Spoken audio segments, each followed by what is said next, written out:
안녕하세요. 법무법 인사결의 엄태원 변호사입니다. 오늘은 성매매, 알선 등 행위의 처벌에 관한 법률, 성매매 처벌법에 대해 말씀드리도록 하겠습니다.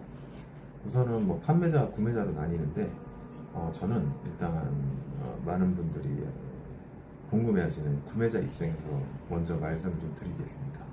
일단 성매매라는 것의 정의가 좀 필요하겠는데요. 법에서는 이렇게 정의를 해요. 성매매란 불특정인을 상대로 금품이나 그 밖의 재산상의 이익을 수수하거나 수수하기를 약속하고 성교행위나 유사성교행위에 해당하는 행위를 하거나 그 상대방이 되는 것을 의미해요. 그런 다음에 성매매 처벌법에서 얘기하는 구매자가 받는 벌칙이라는 게 있잖아요. 벌칙이 뭐가 있을까요? 벌칙은 성구매자는 1년 이하 징역 또는 300만 원 이하 벌금, 구류 또는 과료에 처해질 수 있어요. 가장 알고 싶은 거는 제 생각에는 이거 같아요.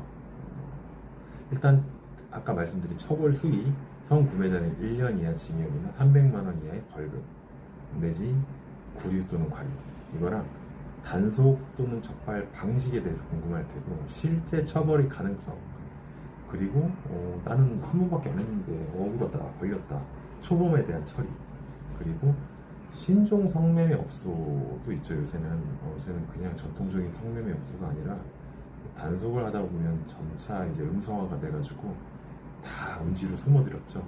이제 그런 신종 성매매 업소에 대한 법 적용, 그리고 마지막으로 성매매 여부에 대한 판단 기준, 이게 좀 궁금하실 것 같아서 그것을 주제로 좀 가져와 봤습니다. 일단 단속 및 적발 방식, 즉 경찰이 단속 방법과 증거 수집 과정은 구체적으로 어떻게 되느냐. 일단 경찰 입장에서는 이거를 그 데이터베이스를 구하기가 상당히 쉽지가 않아요. 장부랑 데이터베이스를 확보를 해야 되는데, 판매자 입장에서는 당연히 이거를 공유를 안 하려고 할 테고, 뇌물을 먹여서라도 공유를 하지 않겠죠. 보통은 제보나 신고를 통해서 이루어지는데, 장부나 전자데이터베이스를 누군가가 유출을 하거나 앙심을 품고서 유출을 했을 때 주요 증거로 사용이 되고, 이 장부에는 보통 고객 정보, 방문 일자, 서비스 유형 등이 기록이 되어 있죠.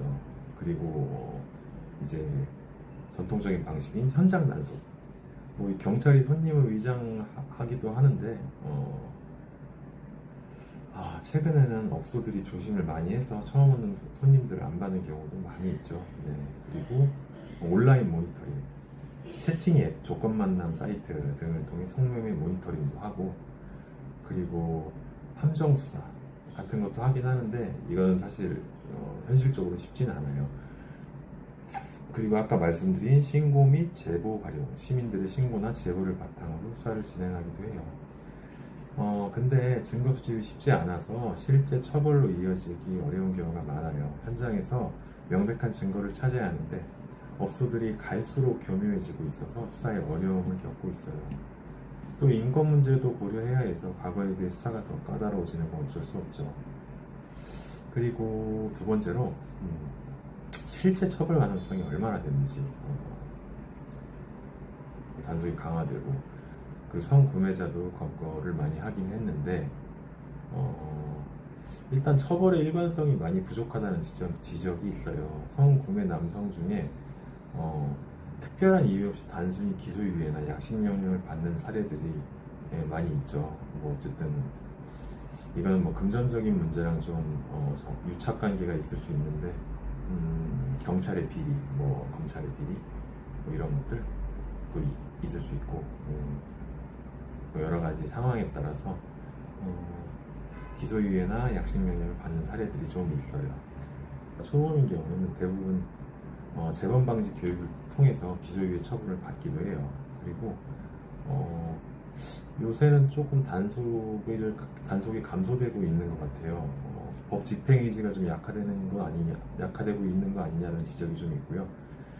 결론적으로 성매매 특별법 시행 이후 단속과 검거는 증가를 했지만 실제 처벌로 이어지는 비율은 상대적으로 매우 낮고, 성판매자랑 성구매자 간 처벌의 형평성 문제가 좀 제기가 되고 있어요. 성판매자나 알선자는 굉장히 강력하게 처벌을 하고 있는데 성구매자는 그에 비해서 조금은 좀 낮은 처벌을 받고 있죠. 물론 뭐 연예인이나 뭐 사회적으로 공인된 그런 저명한 공인들 같은 경우는 좀 다르게 판단하고 있긴 한데 어쨌든 실제 처벌 가능성은 좀 낮아지고 있는 추세입니다. 그리고 다음으로 신종 성매매 업소에 대한 법 적용, 변종업소나 온라인 성매매 이런 것들이 있죠. 근데 어쨌든 단속이 굉장히 어렵겠죠. 합법을 가장하거나 은밀하게 운영이 되는 경우가 많고요. 특히나 뭐 키스방이나 대딸방 등 성행위 자체가 아예 없는 경우는 성매매 입증이 좀 어려운 경우가 많죠. 그리고 온라인 성매매, 인터넷이나 어플을 통해 성매매를 하는 경우도 성매매 처벌법 적용 대상이고요. 이것 또한 익명성이랑 비대면성으로 인해서 단속과 처벌이 쉽지 않아요. 그리고 행정처분의 한계가 좀 있어요. 그 많은 업소들이 뭐 신종 변종 업소들이 자유로운 형태로 운영되고 있어 행정처분이 쉽지가 않아요. 이에 대응하기 위해서 성매매 알선업소 규제에 관한 법률안이 발의가 되긴 했는데 뭐 아직 지지부진하죠. 그리고 이제 법 적용의 현실이라는 게 좀 있는데 신종 변종업소와 인터넷 성매매 결의 규모가 전통적 성매매를 넘어섰어요. 근데 실제로 단속과 처벌은 매우 어려움을 겪고 있어서 법 적용의 실효성 문제가 제기되고 있어요.